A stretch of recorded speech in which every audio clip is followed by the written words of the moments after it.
Hello, everyone. Welcome to the Retiree Benefits webinar. This presentation will help you understand your benefits offered to you as a University of Rochester retiree. Here are the topics we will be presenting on today. If you do have any follow-up questions, please let us know after the presentation, or you can contact the Office of Total Rewards for more assistance. We will provide you with our direct email to follow up with us after the presentation if you would like.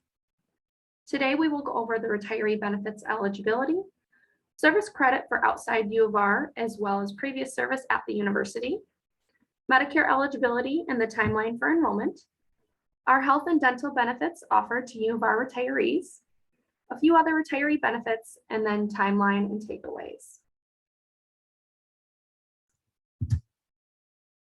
So to begin, the new eligibility to be a U of R retiree, you must have 15 years of benefits eligible service. Benefits eligible service is full-time or part-time, not per diem or time is reported. You need to work 5 consecutive benefits eligible years leading up to retirement, and you need to be age 60 or older and meet all these requirements. This is if you were hired after 1/1/1996. But if you were hired before January 1st of 1996, your retirement age is 55.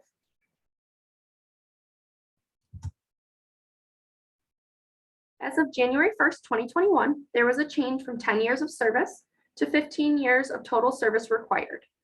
Now retirees will be able to receive full contribution subsidy for 15 years of service rather than the previous prorated contribution amounts based on years of service. So what this means is employees can now retire at a part-time status and receive full-time contribution if they work enough full-time equivalent service years. This is the new change to retiree benefits. That means you no longer have to retire first at a full-time status and then return to work part-time. What you can do now is drop down to a part-time status, and then you'll be able to look at your entire career at the University of Rochester, see if you've got the full-time or part-time status.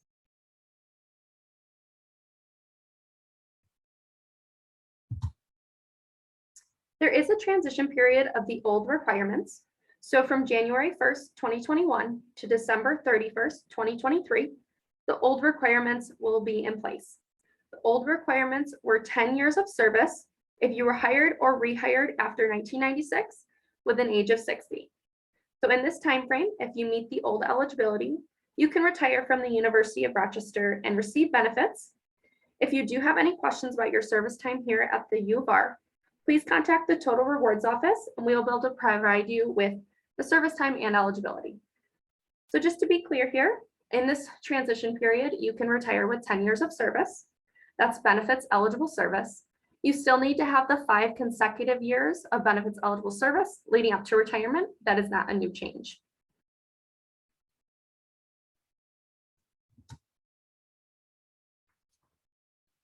So now service credit. If you have worked at another higher education institution, or if you've previously worked at the University of Rochester in a benefits eligible position, please let us know and we will send you a form to fill out. Now, what this service credit can do is it can bump you up to retiree eligibility. So as an example, let's say that it is 2024 and you've worked 10 years of total service here at the university. Since we'll be out of the grace period, you will now need to have 15 years of service. And let's say you worked previously at RIT for 10 years. You can fill this service credit form out to let us know if that service time was part-time or full-time from the RIT. And then we can add that onto your total years of service here at the U of R, making you retiree eligible because you will then have over 15 years of full-time or part-time benefits eligible service. It can be from another higher education institution or the University of Rochester. Service time at teaching hospitals or affiliates are not accepted for this benefit.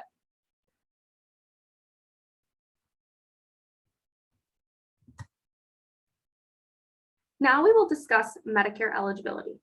So this is for the general population since the average retiree is around age 65. This also includes you and your spouse. So who is eligible for Medicare? Individuals age 65 or older who paid Medicare taxes for at least 10 years. Individuals under age 65 with certain disabilities. Now this is authorized by Social Security, so if you fall under this category, you would know. And individuals of all ages who suffer from end-stage renal disease.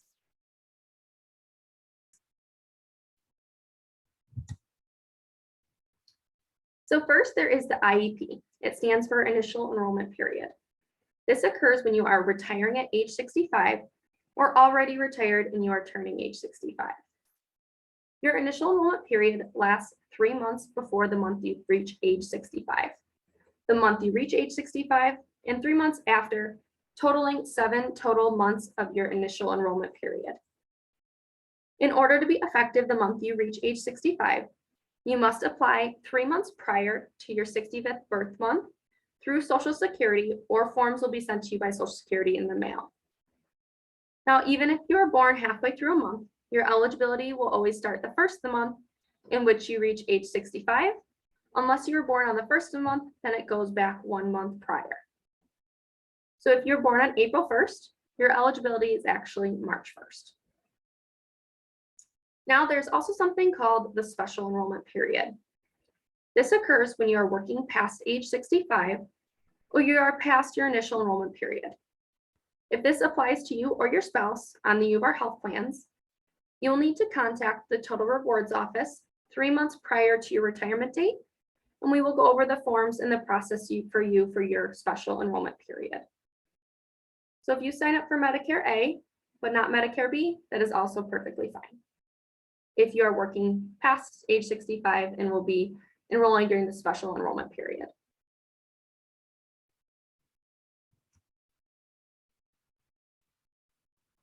So this is a timeline of which you need to sign up for Medicare Part B if you're enrolling in your initial enrollment period. If you sign up 1 to 3 months prior, before you turn age 65, your Medicare Part B will start at the month you reach age 65. So this is for anyone who is retired prior to age 65. This is when you would want to enroll. If you apply the month you reach age 65, it becomes effective 1 month after. If you apply 1 month after, it's 2 months for an effective date. And if it's 2 to 3 months after your birth month, then the effective date is 3 months. So this is very important, especially if you are planning to retire within a few months around your 65th birthday. You need to make sure that your timeline is correct, but if you do have any questions, you can always reach out to the Total Rewards Office. We will help assist you on when you should enroll in Medicare Part B.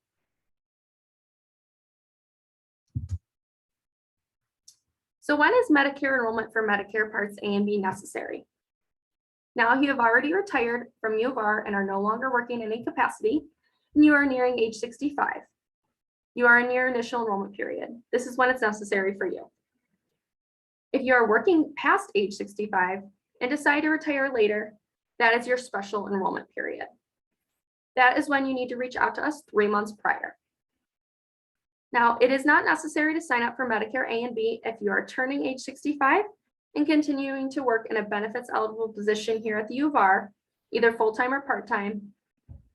So if you decide to work until age 70 and you are 64 right now, when you turn 65, you do not need to enroll in Medicare Part B, A, and B at this time, especially if you have the high deductible plan at the University of Rochester and are contributing pre-tax dollars to your health savings account. You do not want to enroll in any parts of Medicare because Social Security and IRS do not allow you to essentially double dip, where you are taking pre-tax dollars from your paycheck, putting them into your HSA account, as well as receiving a government benefit by enrolling in Medicare. If you do take Social Security benefits, this will automatically enroll you in Medicare Part A. So if you're planning on working and taking Social Security benefits, you need to decide if you want to take the Social Security or put money into your HSA. You cannot do both. If you do want to stop contributing money to your HSA, you can fill out a form on our Total Rewards website and that will stop it.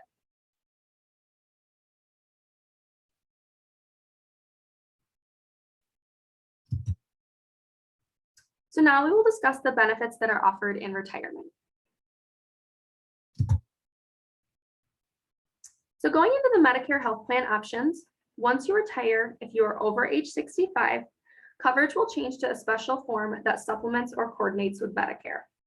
You will have the option to utilize the new university-sponsored Medicare Marketplace through VIA Benefits.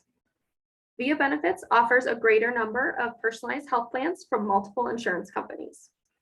This comes with several advantages, including expert advice from licensed Medicare specialists year-round, a health reimbursement arrangement fund, for premium reimbursement and more individualized coverage overall.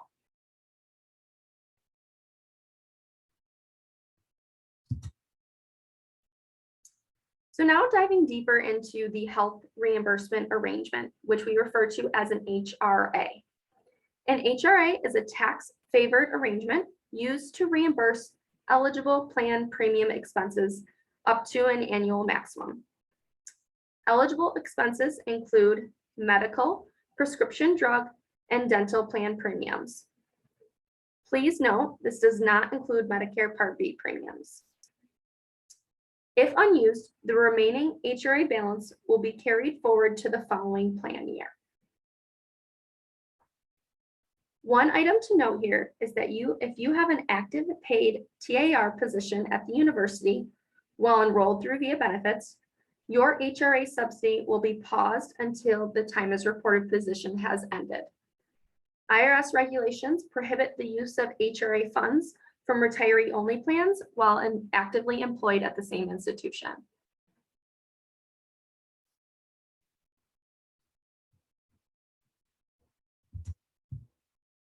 So moving on to the actual process behind the HRA and how it works.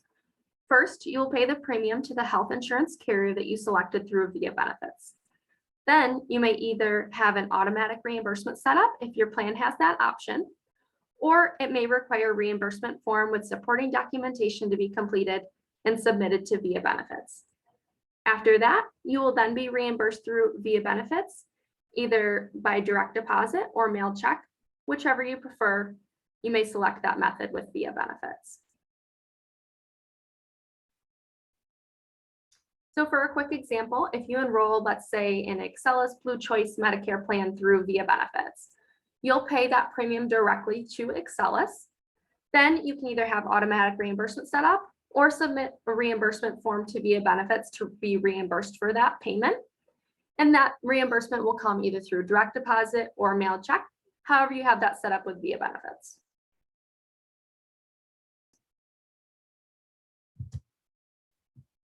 So here's an overview of the subsidy reference. All these amounts listed here are in annual terms. You will see the single versus family coverage and surviving spouse benefits for the different levels of retirees. These are the amounts that can be used toward plan premiums as a U of R retiree. Please note, contributions will be reduced to half for those that are retired with the part-time eligibility. If one spouse is Medicare eligible and one spouse is non-Medicare eligible, please email us for more details on how that process works.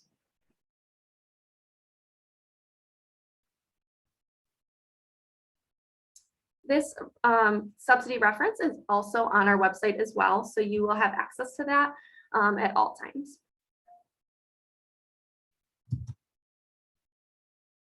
Now onto the non-Medicare eligible plan options. If you retire and are not yet 65, you have the option to continue health coverage on the same plans offered under the active benefits, either the PPO plan or the HSA eligible plan. The rates of the plans will change from your current active premiums. These rates will be billed and payable to the University of Rochester on a quarterly basis. Please note, for non-Medicare eligible plans, the subsidy will be in the form of a premium reduction. It will not be in the form of an HRA.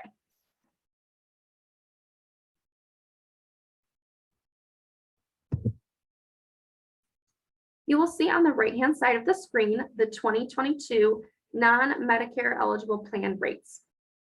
As stated earlier, these will be billed on a quarterly basis. However, the amounts listed on the screen are in monthly rates. How this works is that the subsidy will be applied to the rate here, and the difference will be billed to you. Please note, these rates are subject to change each year during the annual open enrollment period. These are also located on our website.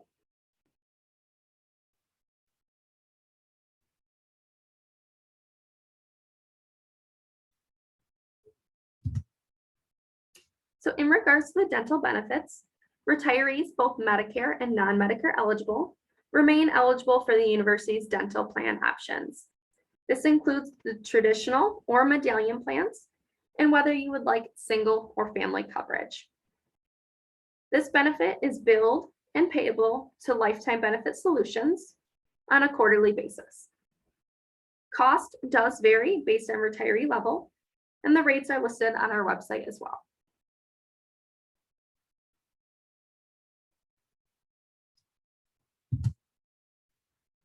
So once you have retired, you will still have access to some of the facilities here at the University of Rochester. You may obtain a retiree ID card in order to access the facilities. These include university libraries, university health services, employee pharmacy, athletic facilities, and Melior dining.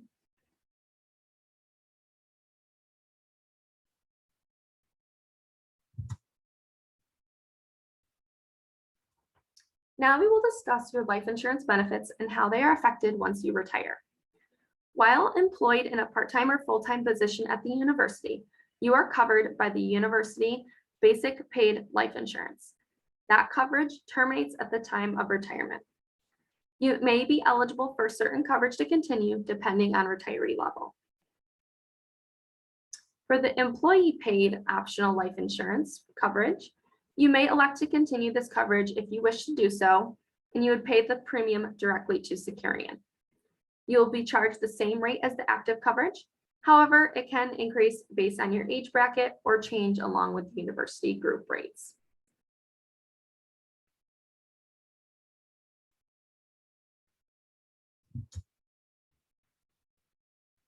You may change your beneficiary to your life insurance at any point in time. You may log in through HRMS and click on Securian Life on the homepage, or you may go directly to lifebenefits.com and log in with the user ID and password. Your username is UR plus your employee ID number, and your password would be your 8-digit date of birth plus the last 4 of your social security number.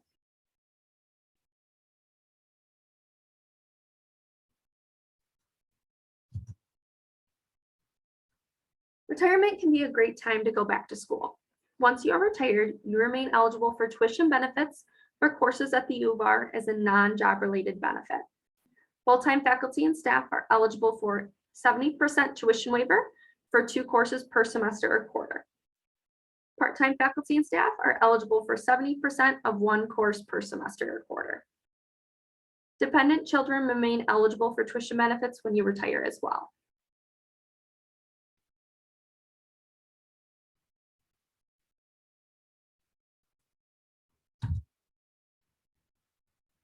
As a retiree, you remain eligible for year benefits extras as well. These benefits include group auto and home insurance, MetLife legal plans, Allstate identity protection, and VSP vision care. You may go to yourbenefitsextras.com and click on the option for retirees for more information.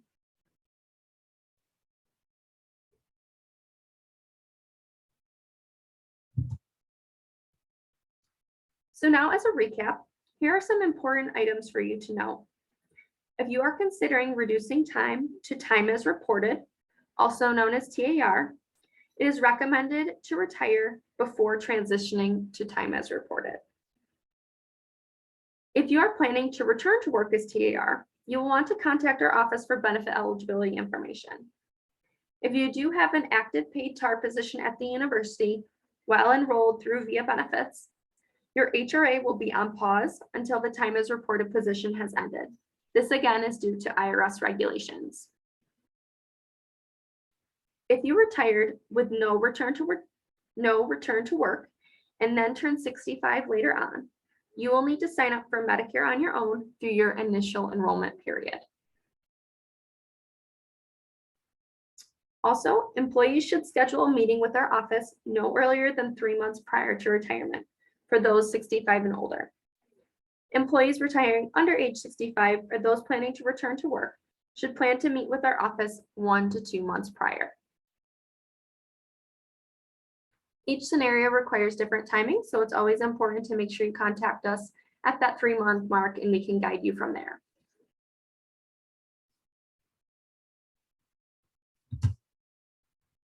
And for a general timeline, employees should contact retiree benefits 3 months prior to retiring. Meet with a representative, then if necessary, enroll in Medicare Parts A and B. Then plan options can be reviewed and complete enrollment. After that, you will turn in your qualifying event change form provided in our meeting 3 weeks prior to retirement. And then you can start your journey and remain connected to the U of R. For some final recommendations, please visit our website for more guidance and information. Also, make sure you take a look at our checklist on the site. You will want to be sure to set aside time to do research at home. And for any additional questions, please email retireebenefits@ur.rochester.edu and we can assist you from there.